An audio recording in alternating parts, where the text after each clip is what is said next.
following is a digital media production. Yo, it's your boy Ocho. I love you all.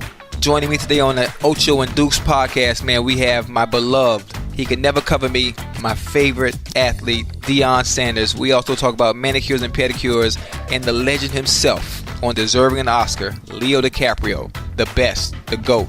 If he doesn't win, it's on. Stay with us.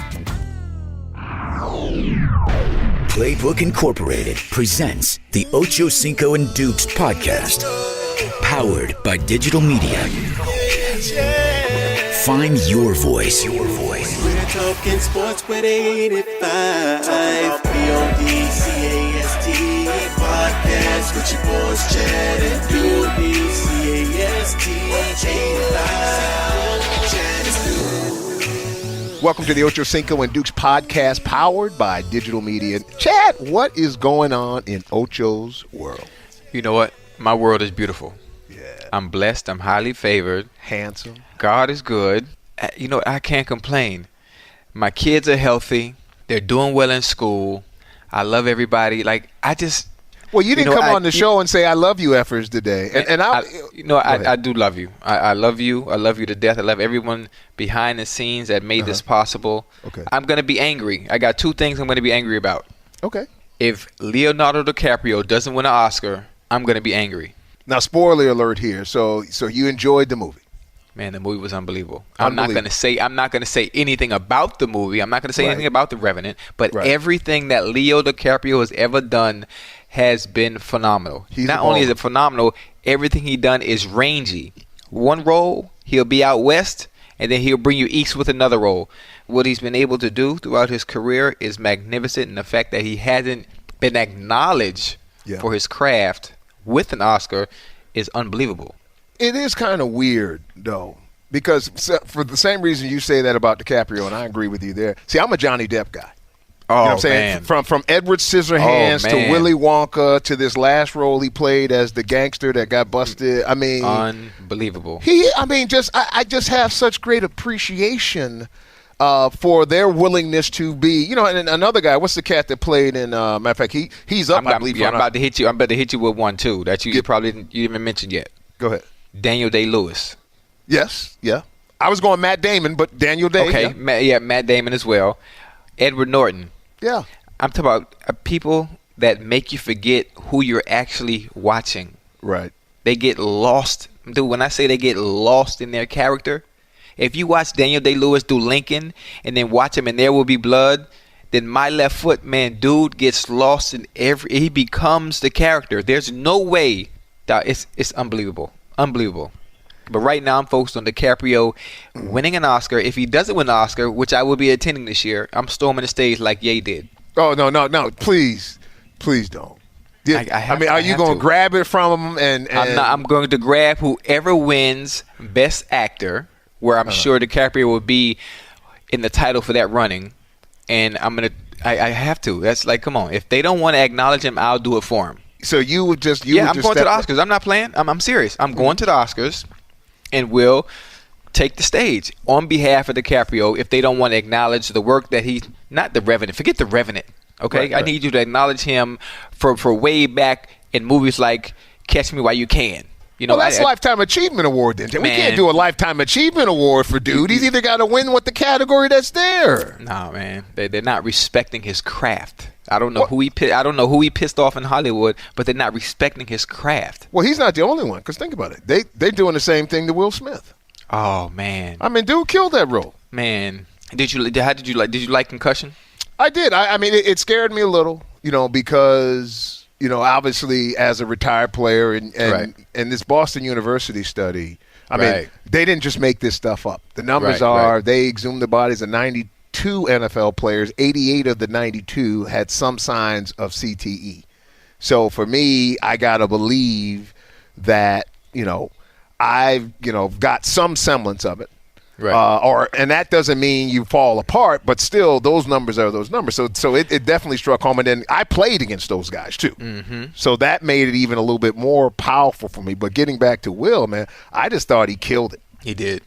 He did. A lot of people weren't happy about his accent. They said his accent wasn't up to par. But whatever. I mean, we're talking about Will Smith, We're talking about Will Smith, who commands $20 million a movie, if not more, if I'm not mistaken. Yeah, I think you might have given him a hometown discount on this one a little bit and said, I'm going to get a piece off the back end, because that's how you do it now, is you get that money off the back end. I heard what's his name? Harrison Ford. Yeah. Supposedly got like $25 million and a half a point on the backside. I know we talk about my world, but I have a question for you. Yes, sir.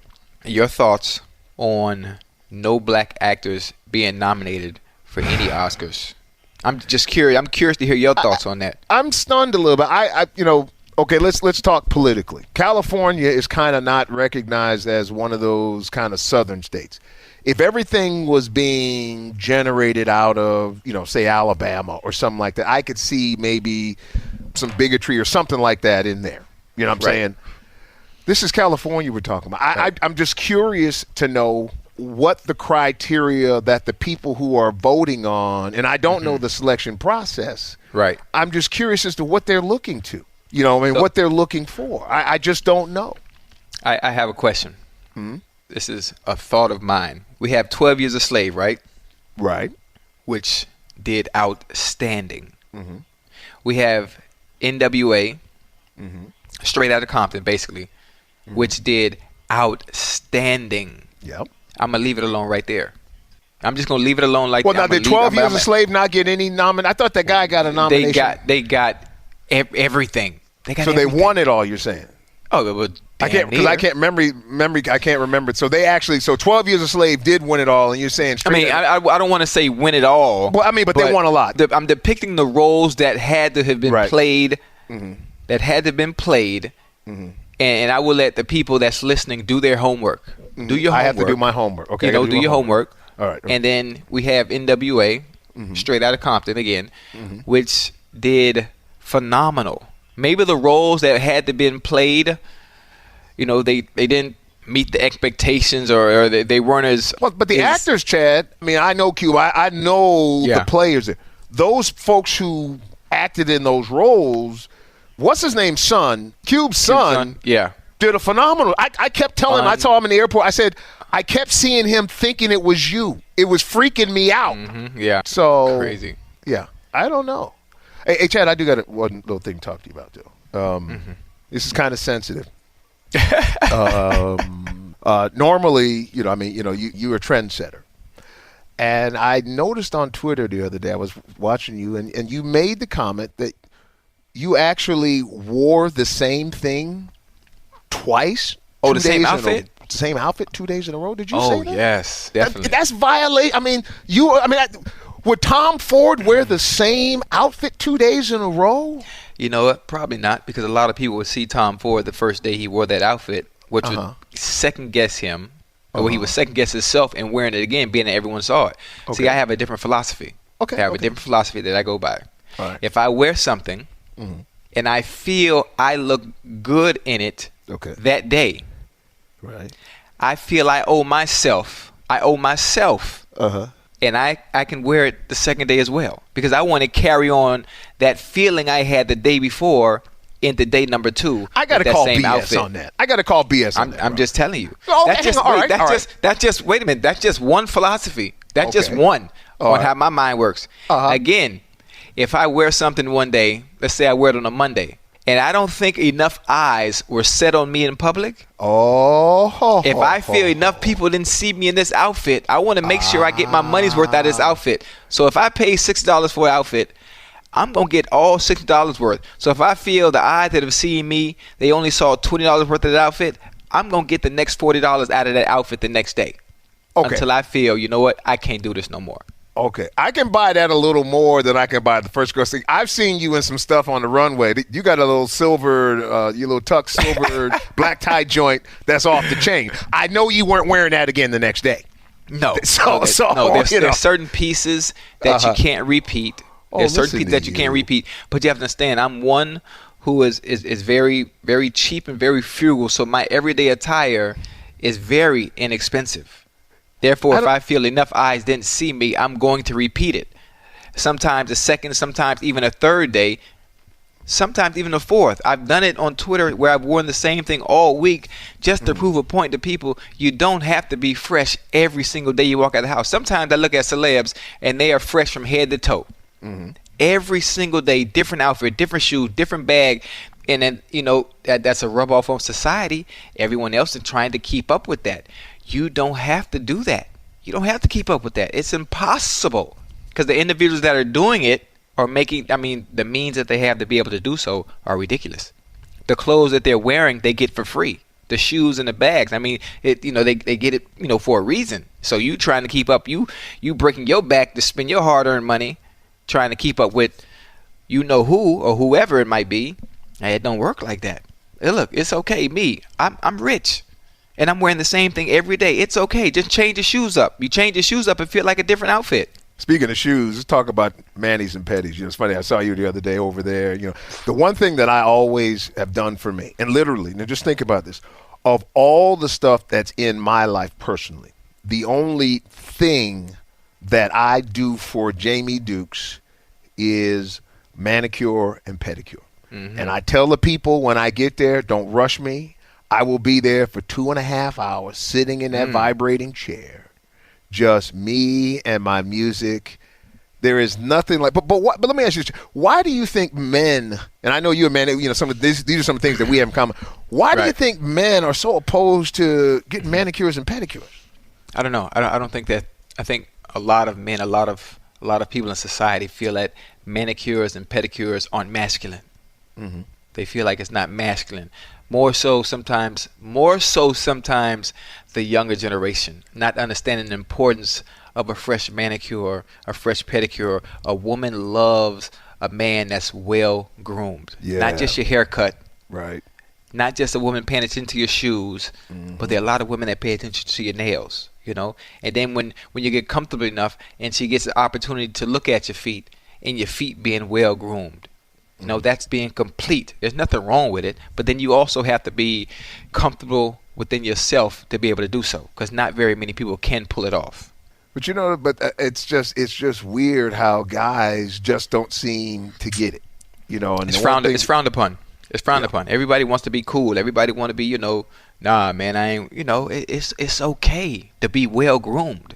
And I think if more younger dudes understood that the women pay attention to these small things, small detailed things, your nails and feet being done, they'd appreciate it a little more.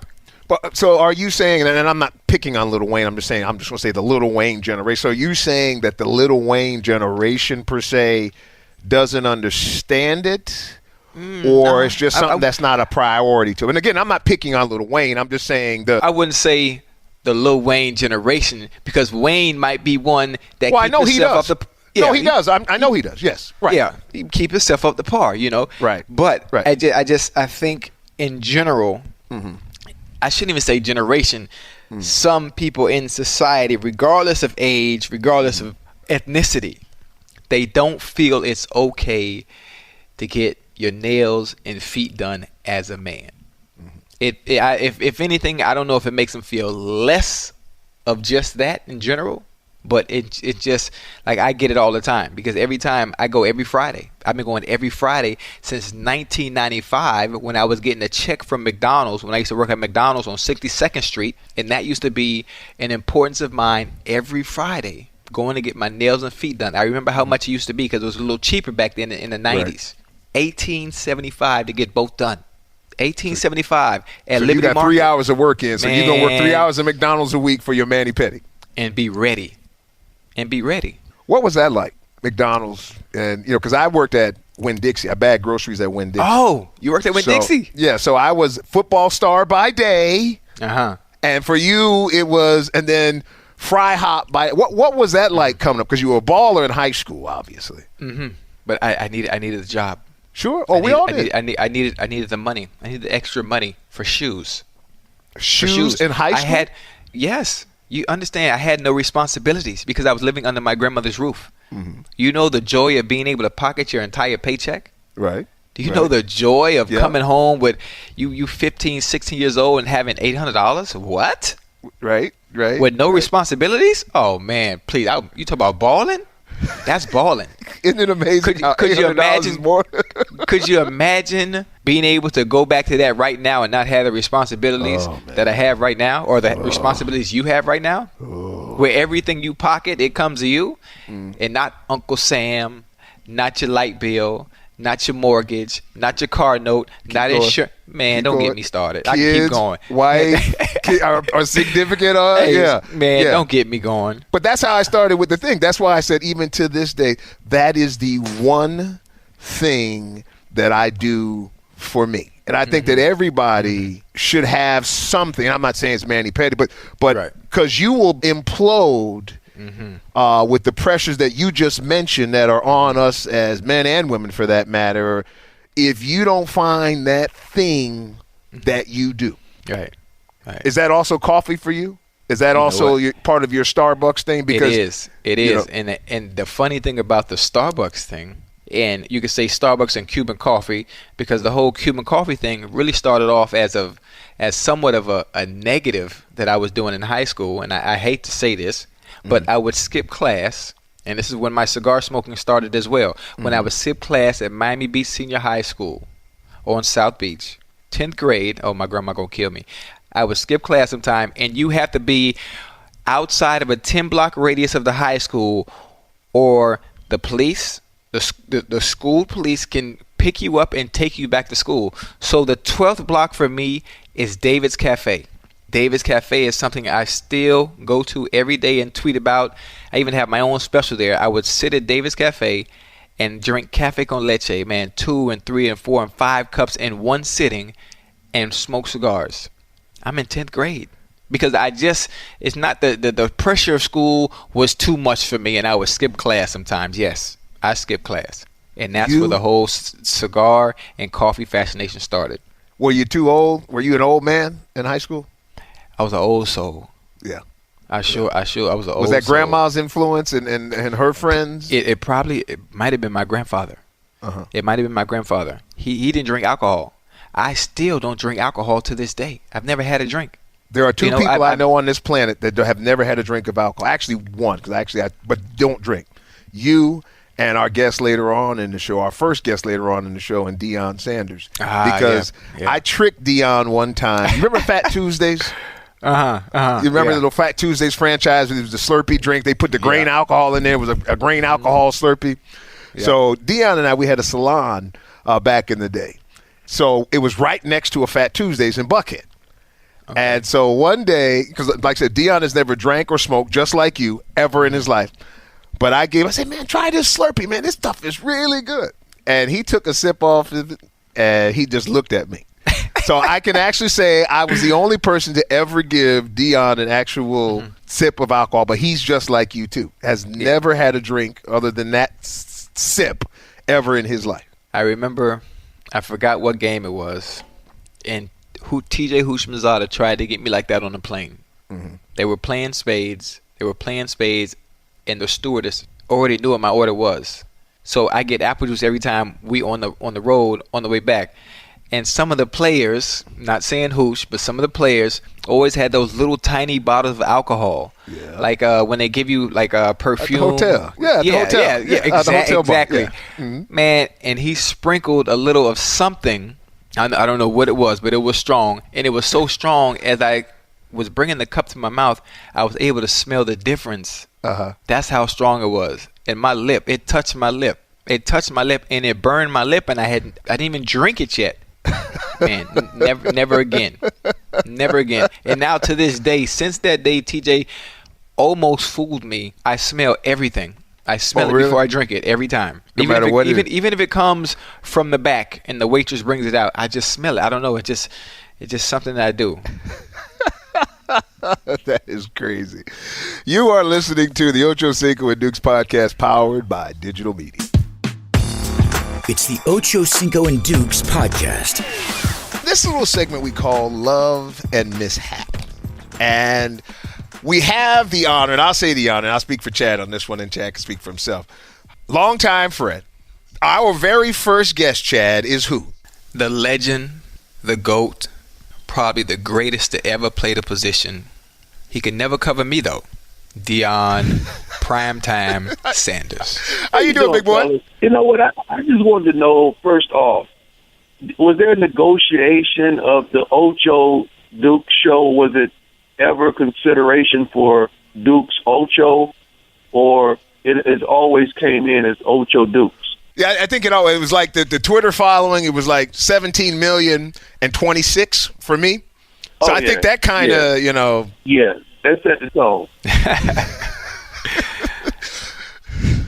Those kind of things you just want to know. I just want to know. Everything is good. My kids are acting out, but everything else is good. Everything else in life is good. My lady's fine as ever, and she's blessing. My older kids are wonderful. My mama's smiling. And, I got a house full of kids in there. So if I was a baseball player, I would be great in the house because I have 4 out of 6 doing really well. So you have a really good percentage. You mentioned your girl, Tracy, who, by the way, is doing a fantastic job on the television show that she does. Is it Access Hollywood?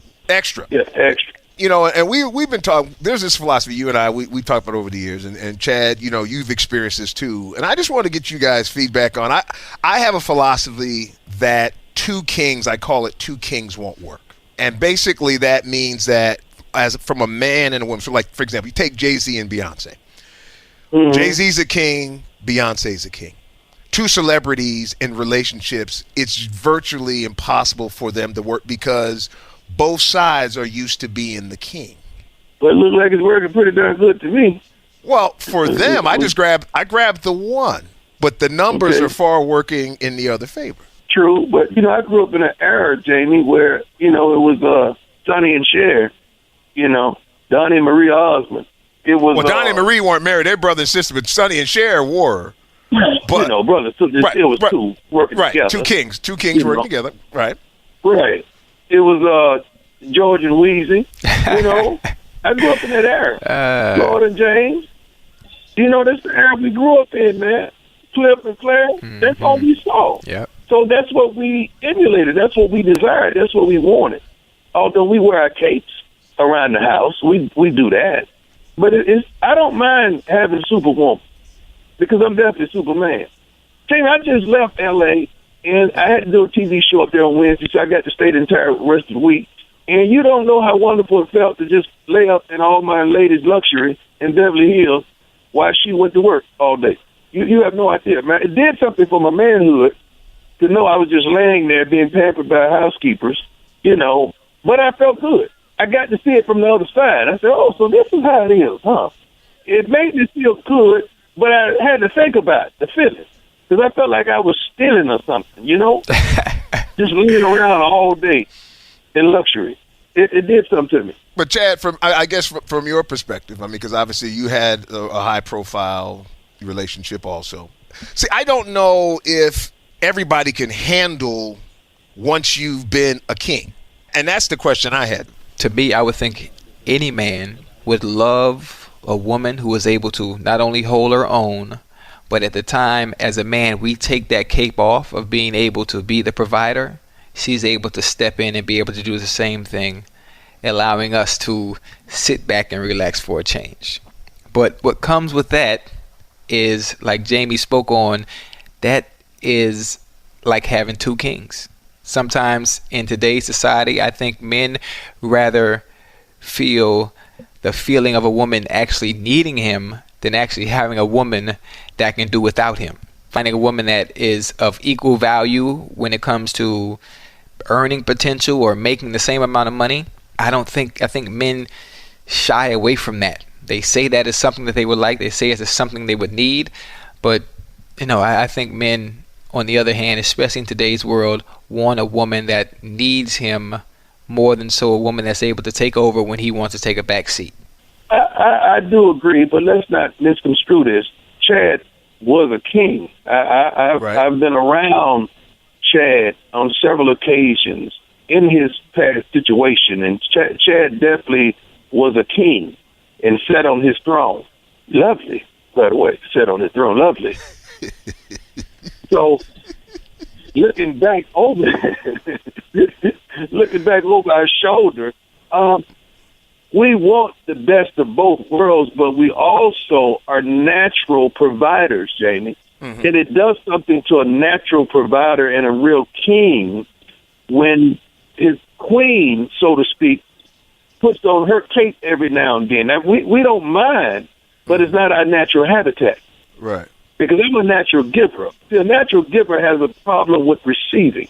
And I have a problem with receiving gifts for Christmas, for birthday, for anything. I'm not a good recipient because I'm a natural giver. I've always given all my life, and Santa don't know how to act when you're giving him something as well. That's why they only leave Santa cookies now and then, because he never know how to act when you put something real for Santa. Don't you think every now and then Santa needs some new boots, a new belt, something, but you don't even do that for Santa because he's not a good recipient. Well, then I guess the next question would be, and the logical question would be, is why is it so difficult for celebrity couples to work, if not the two kings strategy? I'll let Chad take that one first because I definitely got something for that. When it comes to celeb couples, I think everything is very strategic and tactical in their doings when it comes to dealing with one another. They deal with people, I think, if I'm not mistaken, I would like to think that I am right, that would benefit their situations, heighten their careers, add some type of oomph. Yeah, I don't know if that's the right word to use. Add some type of oomph to whatever it is that they have going on. I think when that oomph goes away, or there's really nothing beneficial about their union as one, I think that's sometimes where they part ways. I don't think the situations are ever, genuine. It's more so built on how can we benefit off of us in the time being, and I think everyone plays it off to a PR standpoint and a business standpoint more so than what society actually views them as. It depends on what you call celebrity, because oftentimes one person really is that person and the other one is thinking they're that person. That's where now let's stop right there. That's where it gets misconstrued. Okay, let's stop right there, because I think you just tipped onto part of the key. If that person still is thinking they're a celeb, they are a celeb in their own mind. True. Pick that in. See, because there's this dynamic here for some. I don't know what the answer is, but I do know that the numbers are on my side. It's probably 9 out of 10 celebrity things just don't work. Right. Some people are attracted to what they are. Some people are attracted to what they are. I'm not. I want totally opposite, because oftentimes a guy like Chad and I, we have a persona, but that's not the person. Right. We're great marketeers, but that's not who we are. We're great brands, or pretty good brands, but that's not who we truly are. When we take when it's not October, we ain't trick or treat, and we don't have a check to get. We're very normal people that loves normalcy. One of Chaz, and I know him, one of his most gratifying things is just being around his kids to go in and kick it with grandma. That you would think there is the lifestyle of a celebrity. You would think he's in this high-price car, going down South Beach at alarming rate of speed with groupies everywhere. That's really not it. And you know me, Jamie. You give me a fishing pole and leave me alone, and some sweet iced tea and some barbecue chips, I'm straight. That's the reality of it, because most celebrities just have a gift. They don't see themselves as that. The people with the problem is the one that see themselves as celebrities, and really they ain't. Now that brings up another question, and I think we're going down a rabbit hole here, because one of the relationships that bothered me the most that I've seen publicly in a while, and he's out there in Dallas, is this Orlando Scandrick, and this Drea young lady. God, I don't know how, and I tell Deion all the time, he's the most forgiving person I have ever met in my life. I don't know how you could let somebody, number one, pepper spray you, throw your clothes in the pool, and do some other stuff, and you still love her. And I know it's not about things, and it shouldn't be about things and trapping. But if somebody tries to hurt you like that, I don't understand. And so to me, it reeked of, to me, he was desperate for fame because she was the more famous of the two. I could be wrong. I just don't understand that situation, Chad. It's easy for us to say what we would do in this situation with Skandrick and Drea. It's easy for us to say the things that Dre has done and what we would have done if it was done to us, if we were Skandrick, how we wouldn't stick around. But myself, nor Jamie, nor Deion has spent the amount of time that Skandrick has with Drea and developed the feelings, the love that he has for this woman. So, of course, we're able to judge what we'll do because we're thinking in our right state of mind without the feelings that come along with spending time with the individual over an extended period of time. Once that word, that love word comes into play, and it's sometimes genuine, even if it's not, you don't make decisions from upstairs. Those decisions are really made from the heart, and sometimes it's hard to walk away, and especially now, it's a whole different play. Now we have a child being involved. So it's a completely different ball game. It's a tough situation that everyone has all the answers to. Of course, the answers are easy on what you would do when you're not in love with the individual and you're thinking in your right state of mind. It's one thing to say, but I've been in that position before myself where I couldn't think rationally because I was in love. Help me out, Prime. I'm struggling with this that. This is a problem with a lot of folks. I agree 100% with Chad because we're not behind the curtains. Right. But oftentimes we focus on the potential and not the problem. Yeah, now see, if I was in the church, they would have shouted right there. Because we focus on the potential of the person and not the problem. See, oftentimes women do this for men. You know what? That's just who he is. He gonna be all right. Because I'm telling you, when God worked with him and he gets to this point, I'm not gonna lose him over no bull jump about the trailing little woman he got on the side or whatever. And they condone it, they put up with it because they're focusing on the potential and not the problem that's right in front of them. Now, when it's on the other foot, now the man has to put up with this. We have a problem. But the woman has been condoning this for a while. So we can't get all beside ourselves just because we've been flipped over in this relationship, because that's the reality of it all. I don't know what's transpiring. I know I've spoken to him, and I know he truly loves this woman because there's no way that he would still be in it if he didn't. Because we oftentimes always talk about what we would do. Well, God ain't give it to you. God gave it to him. Mm-hmm. He has to deal with that. Did God give that to him, or that's what he got? I think we might need to make a distinction on that. Well, oftentimes when we're adolescent, I'm not speaking for him, but our flesh chooses for us. And I know my flesh chose for me. Because she is fine. My flesh chose for me many times that it was wrong. Because the one thing about the flesh is never full. He's always hungry. He is always hungry. So, despite whoever chose for him, long as he's happy, I'm happy, man. That's just the way I am. I hope so too. That's just it's disturbing to me. I'll say that, because if somebody's got a temper like that to do that, so okay, it's pepper spray this time. What's it, a gun the next time? But anyway, that's another story for another day. The last thing, and Prime, appreciate you hanging out. I want to talk about this retirement thing. And Peyton Manning, he's got an opportunity to meet Chad to ride off into the sunset. I actually picked Denver to win it all and Peyton to ride off into the sunset. And it was kind of a joke because you never know what's going to happen. But, I think he may have an opportunity here. I'm going to have to disagree. I love the image. I love the vision with Peyton being able to ride off in the sunset. But I'm going to think about it on a more realistic point, talking about football and what he has to deal with coming up next week Sunday and playing a healthy Patriot team. Now, if I'm not mistaken, I believe the wins and losses are in favor of the Broncos. But I feel the matchup itself, I'm leaning towards the Patriots winning this showdown. I would love for Peyton to be able to go out the way Ray Lewis went out, on top.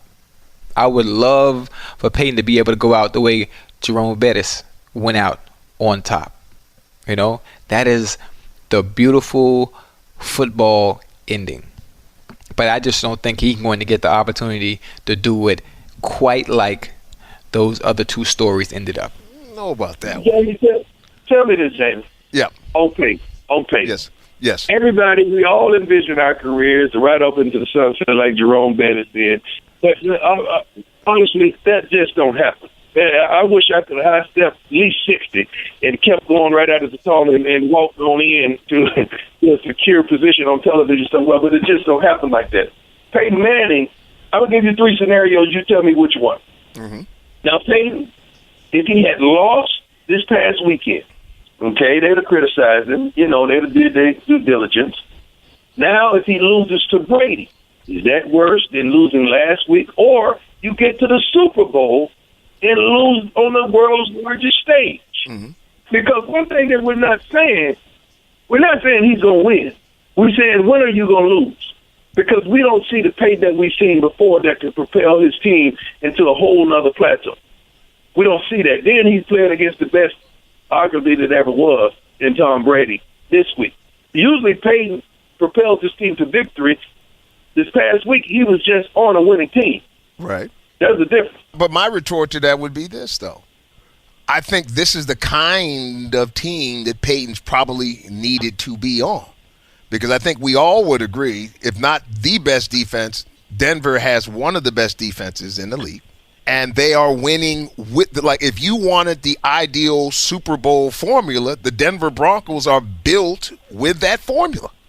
Defense, they're starting to run the ball a little better and letting their Hall of Fame quarterback manage the situation. That's a winning formula that I saw yesterday. Why could they not, that team that played yesterday who beat a good Pittsburgh Steelers team, why couldn't they beat anybody left in the tournament? Denver just played against a Steeler offense and struggled against a Steeler offense that was minus the best receiver in the league in Antonio Brown and Mr. Williams in the backfield.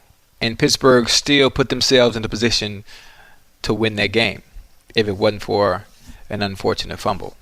We have a healthy, across-the-board Patriot offense coming into Mile High. I'm no gambling man, but if I had to put my money on a team and a quarterback to be victorious, I'm definitely going with number 12 in that offense in New England. Well, I'm going to let y'all have it then. Deion, I know you got to go. And appreciate you joining us, man. But then, you know what? I love this kind of talk. I love this kind of banter, especially when I got some articulate, educated, sophisticated brothers like yourselves. And we're not just talking sports. And, I love that because I'm getting burnt down on sports. I love it. Anytime, my brother. You're listening to the Ocho Cinco and Dukes podcast powered by Digital Media. It's the NFL Bounce on the Ocho Cinco and Dukes podcast. Chad, you were 1,000% right. Mm-hmm. You picked all 4 home teams. Mm-hmm. You said all 4 home teams would win. All 4 top seeded would win. Mm-hmm. Did you pat yourself on the back, or more importantly, did you call your boy Floyd Mayweather and have him put something down for you? No, I did. I'm not a gambling man, even if it's with somebody else's money. But it's just the fact that the teams that were the number 1 seeds, that had the bye week, that had the opportunities to rest, that had the opportunity to get people healthy, there was no way. Did you see how Carolina came out and pounced on Seattle? Ooh, wow. That was a shocker. And pounced the same way Tigger used to pounce on Pooh is what they did. Now the second half, I'm not sure what happened. I'm not sure what the football gods were doing, but that was somebody else. That's how it always works, though. No, think about it. Purposely. Nobody knows. I was telling somebody the other day, we don't know how as football players to say, okay, I'm going to let you catch that in front of me. I know how to get in your face, and it's all me and you. But when we have to change modes, you don't practice, okay, let's let them keep dinking and dunking. Yeah. See, this is the funny thing about it. And I'm going off track a little bit here. Mm-hmm. Yesterday, right before halftime, when it was halftime, it was 31-0. And I tweeted, even though it looks like a blowout right now, I guarantee you the game finishes closer than what the score shows right now. Matter of fact, it's still up. I'm going to go back so I can word it exactly how I did. Mm-hmm. There it is. At the 22nd hour, I said it. Game seems one-sided. I said it at the 22nd hour. Game seems one-sided, but for some reason it will end closer than the score shows right now. And that was exactly as soon as the halftime mark hit.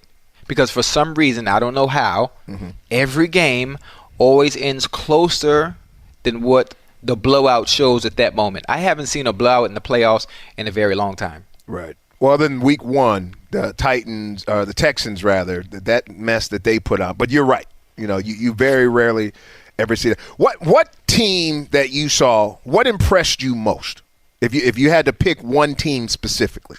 You were 4-0. You picked everybody to win. Yeah. But who did you see that you went, oh, I didn't see that coming? Carolina. Okay. I expected Carolina to win. I expected them to win. I expected them to come out and play exactly the way I thought they played all season long. But 31 points in the first half? You got when you play Madden, it's 21 zip. 21 zip, you got to give up the controller. So that's how it works? I mean, come on. I've never seen anything like that. I've never seen anything like that.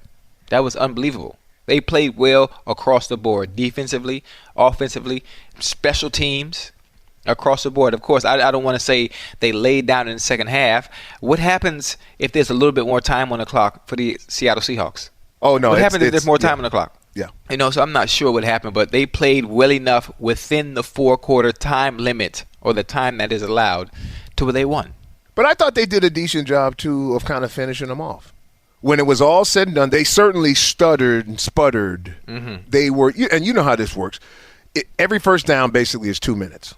Mm-hmm. And there were times where they still were moving them. They weren't scoring points. Right. But that's a world champ we're talking about too. Right. So it wasn't like they were playing against a desperate world champ.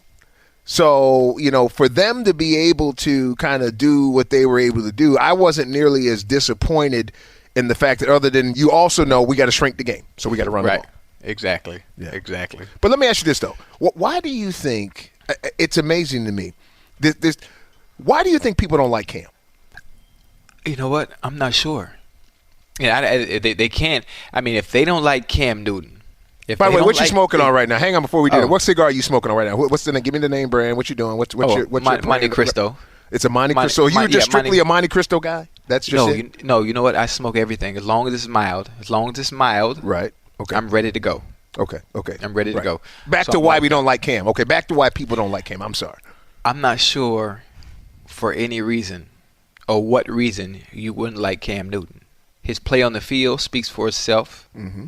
The man that he is off the field speaks for itself. I mean, what is there not to like?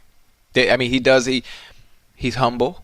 He shows emotion just like every other quarterback in the NFL, including those that are still playing. I mean, but what's there not to like? I don't know. That's the thing. I tell people, I sit there and I watch it in the media. I hear all the code that's going on in the broadcast from time to time and what guys are saying or not saying. And I'm not saying that happened yesterday because I thought that Troy and Buck, did a great job. Yeah. But I've heard it enough in games to where it's like, what did this dude do that he just can't? I mean, does this stolen laptop thing from college, is it still there? It can't be. He can buy everybody a laptop now. Can't be. They can't be worried about that. It just makes no sense to me. And and I look at, for example, and this is the joke I always use. I said, the problem, I found out the problem with Cam's celebration and why it bothers people is because there's a rule. Because if you put the hands below the waist, you can celebrate below the waist. You can't celebrate above the waist. And what I mean by that is, he does his Superman thing, and that's chest high. So I think it's too high because, we don't have any problem whatsoever with Aaron Rodgers' discount double check / the people's check, but it's around the waist. So what we have to do, or what you have to do, is talk to Cam about lowering his celebration so that he can be accepted. Because Aaron Rodgers is certainly accepted for doing all the celebrations every time you turn around on what he does, and it's totally okay. But because Cam is up high, I think that's the problem. I wouldn't change anything. No. I mean, myself, I wouldn't change anything. Don't change anything. What you see when Cam Newton, what you see in that number one, what you see in that dab, what you see in that first down celebration point, that's authentic. Mm-hmm.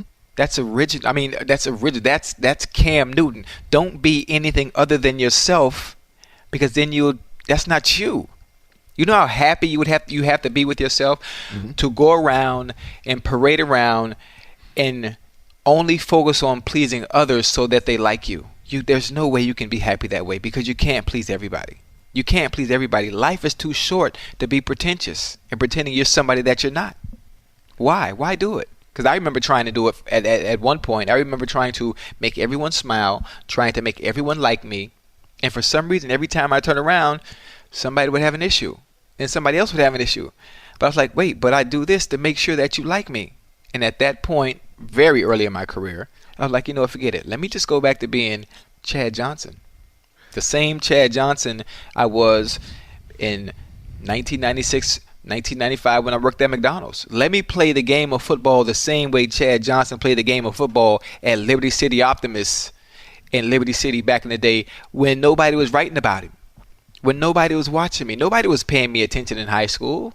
Now all of a sudden I get to the NFL. Now this is the way I'm supposed to conduct myself because you pay me millions of dollars.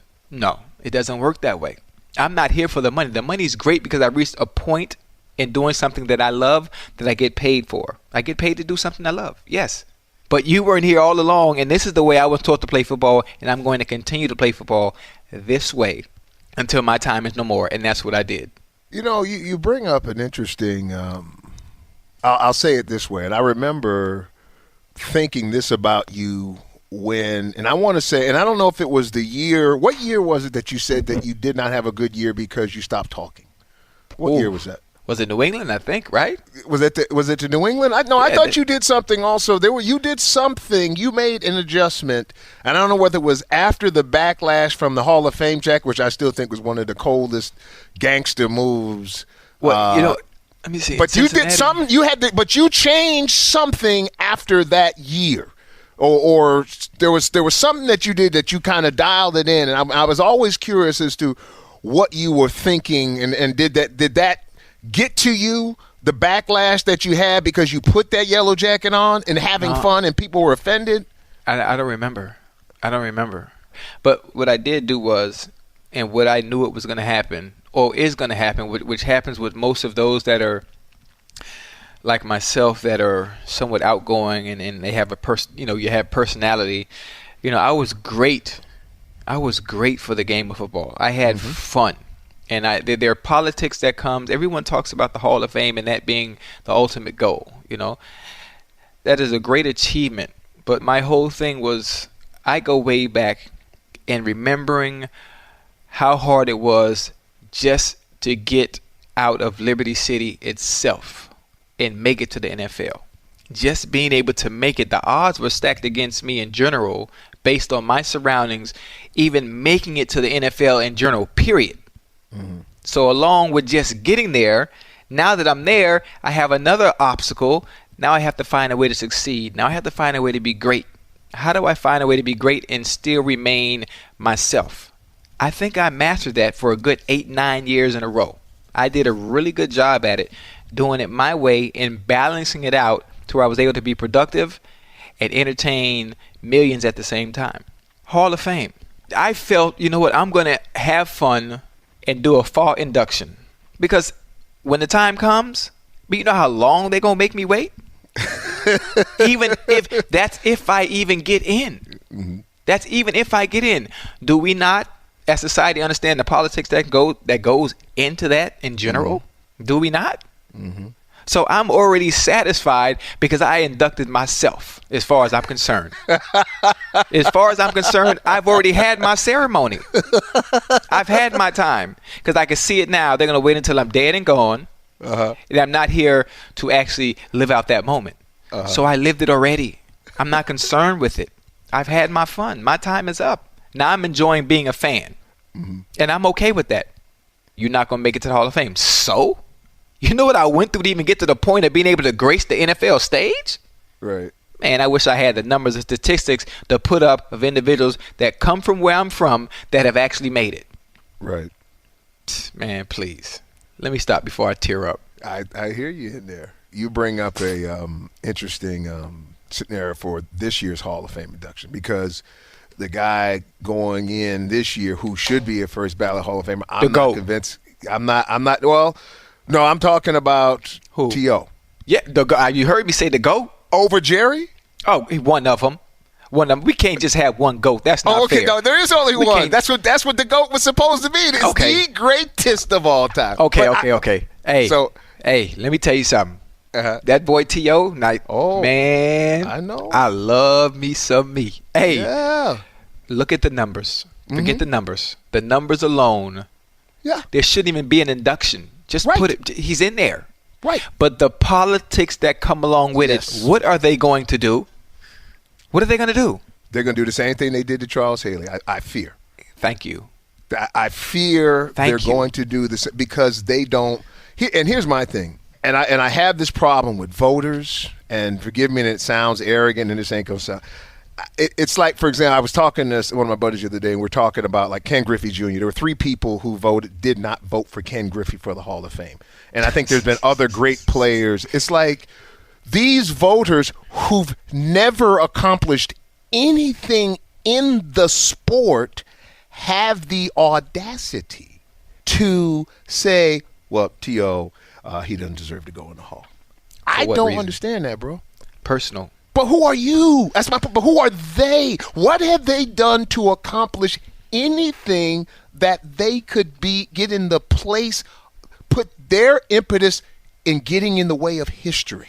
That's what freaks me out. Is like, who are you to say T.O. is not a first ballot Hall of Famer when you've never done anything? Do you know how hard it is to catch 135 touchdowns? You know, it just freaks me out. I understand. I understand what comes along with it. I understood what came along with it while I was playing, which is why I played the game like one of Frank Sinatra's famous songs, My Way. Mm-hmm. I did it my way. So when my time was up, there was nothing to regret. There was not, oh man, I could have done this. Oh, you know what? Oh man, I could have done that. No, for what?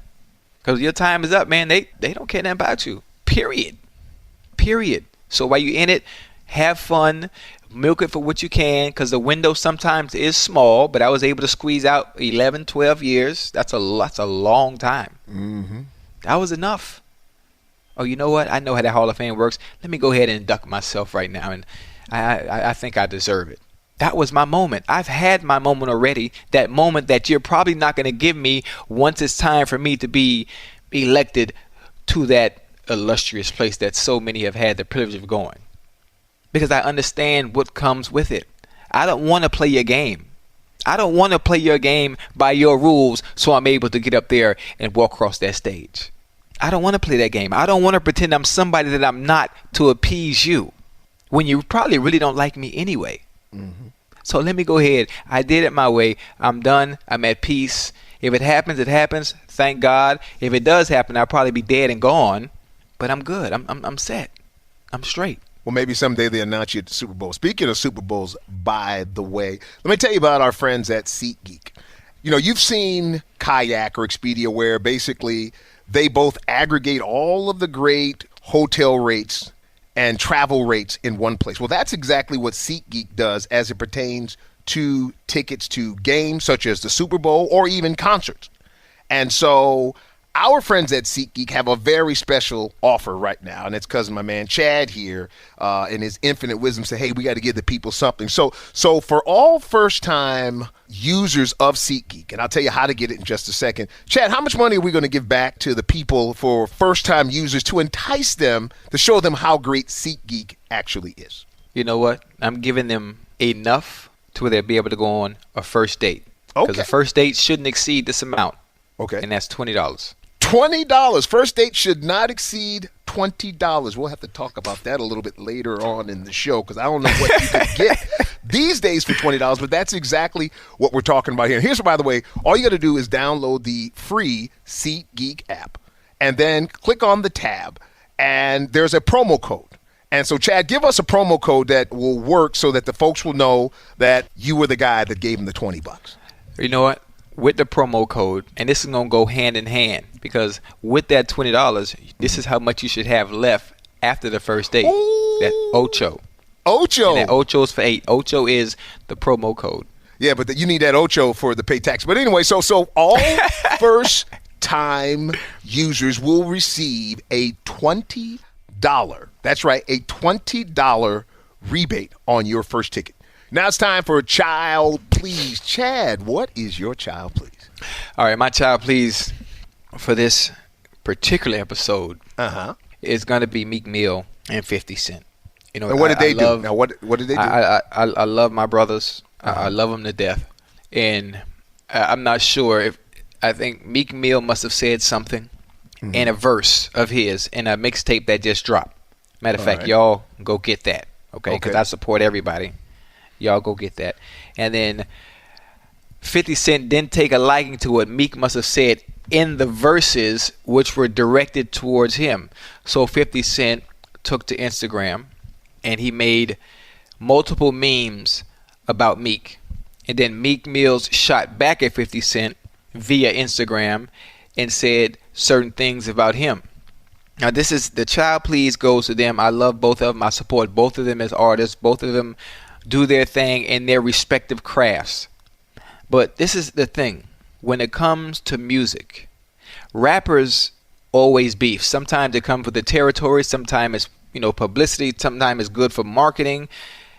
And sometimes I sit back and I think to myself, when it comes to R&B singers, when it comes to country music, when it comes to other artists and other genres of music, they never have these quarrels, but they always find a way to come together and make money. They always find a way to finagle the system to heighten each other's careers. And why is it always when it comes to rap, we do the opposite? And I just, I don't know, maybe it comes with the territory. Maybe that's the way it's supposed to be. Maybe that's the way the game goes. Because I remember, wasn't Jay-Z and Nas, isn't that how that kind of started, going back in the day when I was listening to rap? And maybe that's just part of what's indigenous to it. Or do you think it's really, we can go Tupac and Biggie and for that matter. Yeah. But why not combine? Mm-hmm. Why not join forces and make money together? And double what you'll get as an individual at times. Why not? We are the children. Have they made one of those yet? Have we made one of those raps? There's a joke we're making. We're saving lives. Have they ever? How come we haven't made? Yeah. How come we haven't made our "We Are the World" rap? The country singers do it. The R&B singers do it. Right. They do it. They capitalize on every opportunity possible. I'm just saying. Maybe it's me. Maybe I'm tripping. Maybe I Are they don't know. Because they're your friends that it's more difficult for you? Because think about it. It seems like the only thing that seems to want to sell in that space is when a couple of guys is tweefing. I call it Twitter war, tweefing. Tweefing? Tweefing. When it just seems like that's when more stuff gets sold. And it could be intentional. It could be. I don't know. Maybe I'm too nice, which is maybe why I'm not a rapper. Because, I see the good in all. I understand the work that goes into each person's craft. And I would more so want to work with anybody if I was in the position to do so more than go at them. Because everyone has their flaws. Everyone's not going to like your music. There's always something bad you can say about any and everybody. There's always something. Always. All you got to do is look hard enough or dig it up. I don't know. Maybe it's just me. Maybe it's just I would like to see them working together, though. Drake and Meek, they go at it. But Doug, you got to do the big one, man. You got to put this together. Okay, let's put this on the Chad Ocho Cinco. Think about it. There's never been a rap "We Are the World" type joint, right? Am I right or am I wrong on that? Right? Yeah. So for the next tsunami or the next major tragedy, get everybody Chad, together. you got to call all your boys together and say, "Hey, look, we're going to do this first "We Are the World" type joint." Man, they'll hang up on me. Man, they will hang up on me. Why? Well, they're all businessmen. They're all businessmen, but most of them have an image to uphold. You understand? Rap is also about image. You know? That image is extremely important. So to keep up with that image, there are certain things you can't do outside of the realm of the perception on how you're perceived. But you don't see Jay-Z. I see Jay-Z doing that, dog, man. I can see Jay-Z being the ringleader. Jay-Z is all the way at the top. Yeah. And he's definitely not coming down to do something like we all. Nah, that ain't happening. Well, that's not coming down. That's going up. Yeah. Think about it. Michael Jackson brought in the greatest singers on the planet. You know what I'm saying? The same thing they did it with a couple of other situations. Quincy Jones, I guess it was, bought the greatest, the greatest entertainers on the planet. Bono, I think that rappers would, you're not buying that, huh? Nah, that ain't happening. It sound good, though. Even what I'm saying, it sound good, but it ain't happening. All right, Chad. All right. Thanks for shooting my dream down. That's going to do it for this edition of the Ocho, Cinco, and Dukes podcast. And you can always catch us on iTunes, Stitcher, or at sportsvoices.com. Thanks for listening. This has been a digital media production. Find your voice.